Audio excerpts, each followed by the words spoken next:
Good evening, students of Composition 1. This is Professor Sullivan, and we are now on week 6. The makeup lecture was last weekend, and I hope you got logged in and checked it out.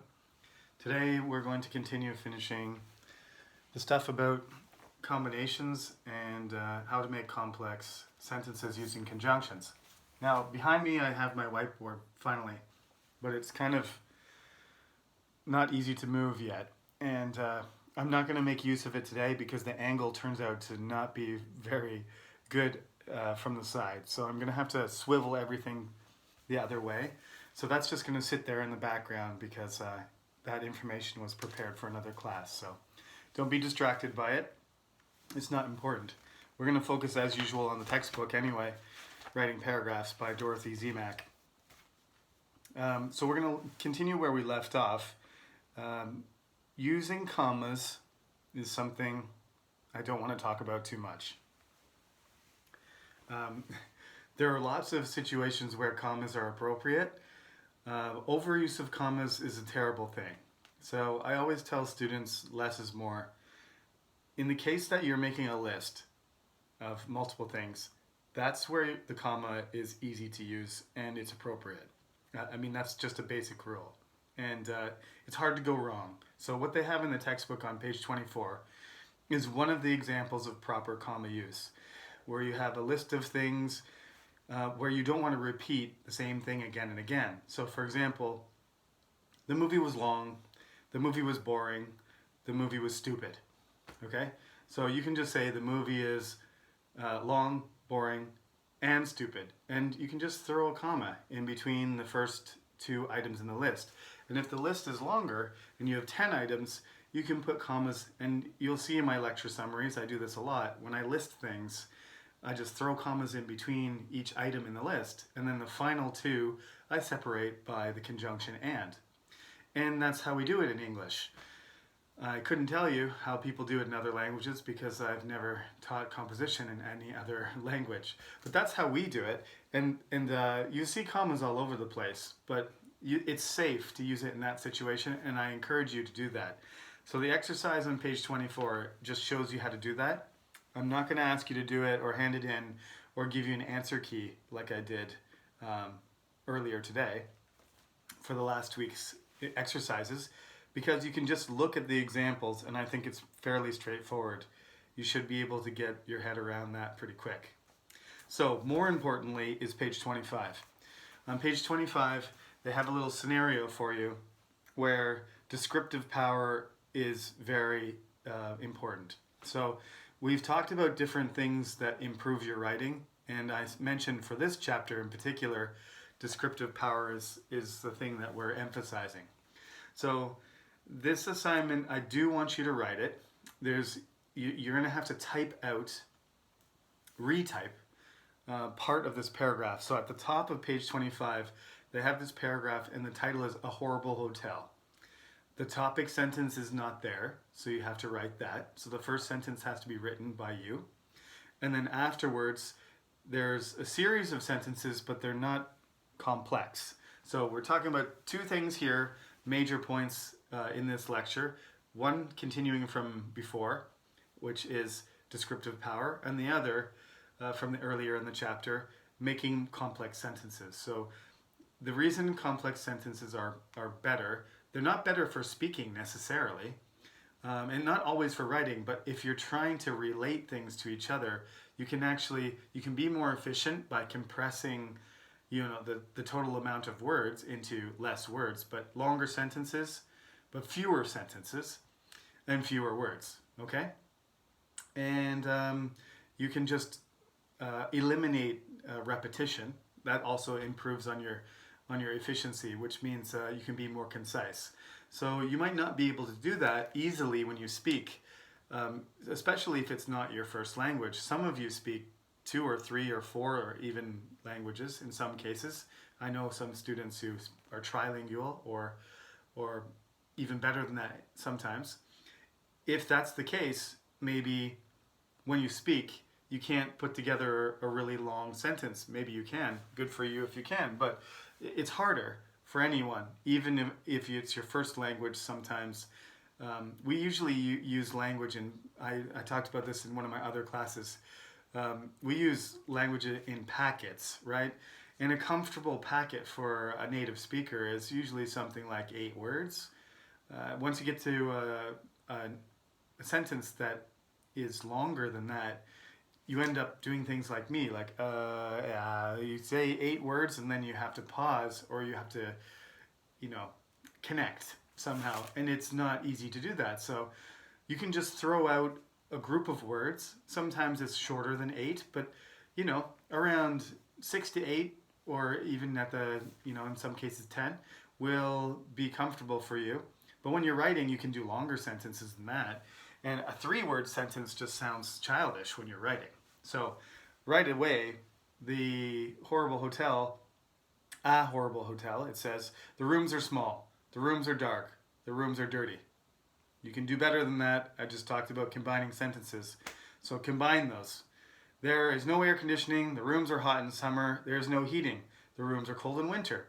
There are big windows, the view is terrible. This is intentionally designed to get you to use the conjunctions that we practiced, and and but. So do that, type it out, and then in the middle there, you're supposed to continue the paragraph.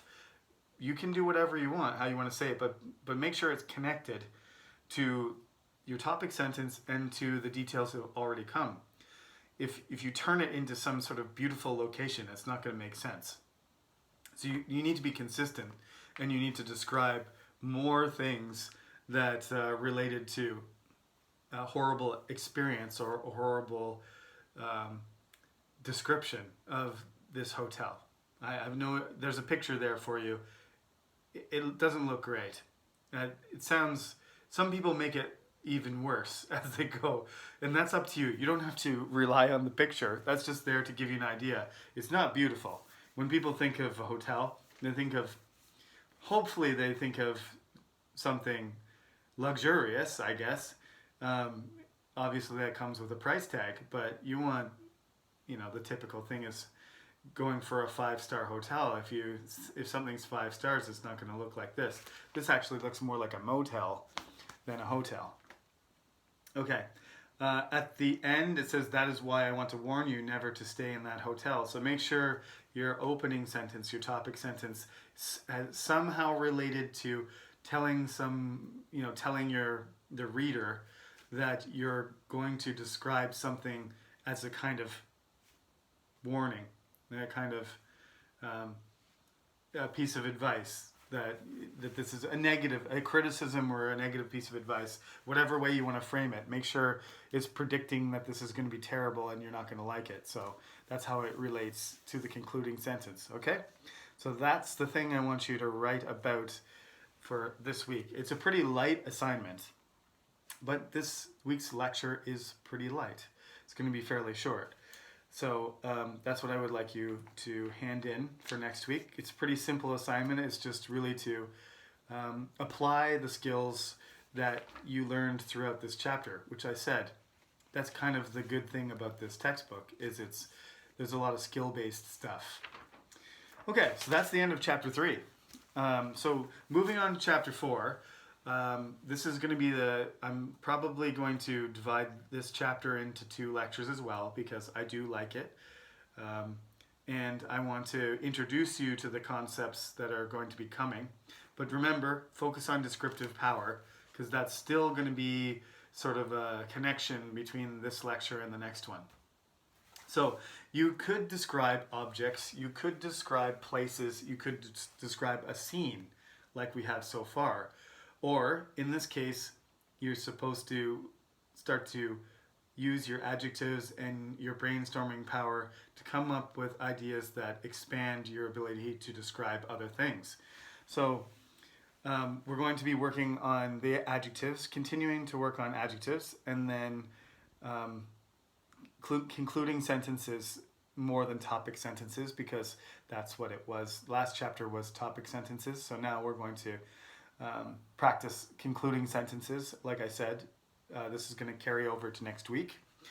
And there's a paragraph here which is about a guy named Jack Collins. And so you're going to learn how to write about people, because that's going to be something that you end up doing at some point or another. Now, I've written about people, and I think if you're writing about a real person, you have to be very careful about how you approach it. There are things about a person that are true and factual and undeniable. And there are things that are opinion related. And if you're going to have an opinion and you want people to respect what you write, then that opinion has to be connected somehow to some facts, some things that happened, right? And if you can relate your perspective, your argument, and your opinion to those facts, then your paper, your writing, your paragraph will be more effective. That's a fundamental thing that I just try over and over again to emphasize. And I'm not saying you're going to get it perfectly every time or that you're going to get it right away, because I didn't. I'll be the first one to admit that writing is a process, and that I envy people who are really good, talented writers naturally. I have a tendency, as I do when I speak, to sort of wander and go on tangents as I feel the interest or the desire to do that. And that's very, for most people who are well educated and well trained and are looking for something in particular, that type of writing or speaking can be distracting and unhelpful. Okay? So I think it needs to be drilled into you, almost like math, where this is the way it has to be done every time. And when you get to more advanced math, the flexibility to solve problems is there in different ways, just like writing. But at the basic level, like I've said before to you, you have to kind of learn the rules and follow the guidelines. Otherwise, it's ineffective, right? At its very root, it has to have that. Remember the lecture I talked about organic unity? It's just one of those things that human beings look for patterns. And if they can't see a pattern that makes sense in your writing, then it's frustrating for most people. And you can't communicate effectively. So you have to have that pattern there. And that's what organization is.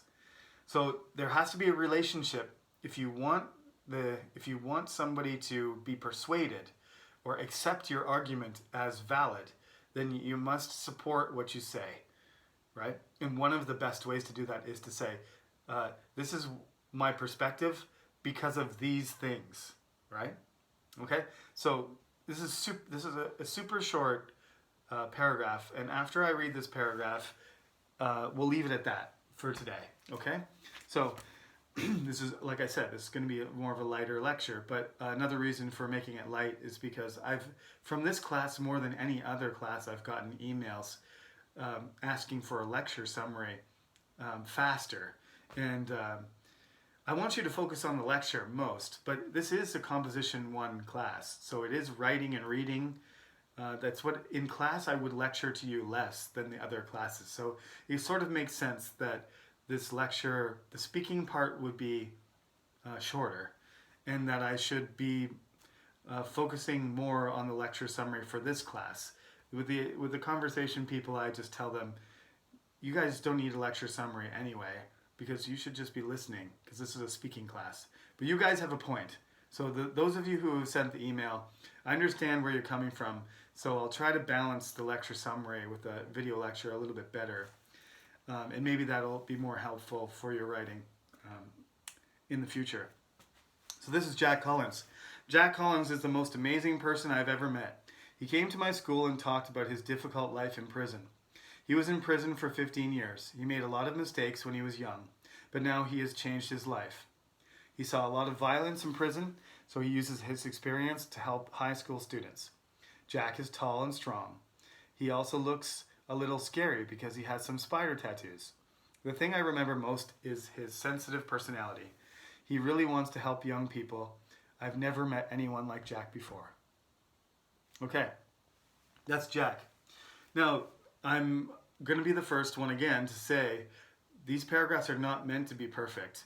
They're not meant to be amazing paragraphs that are very difficult, and they're not meant to show you exactly how you should write. They're examples, okay? So if you don't like the paragraph, that's fine.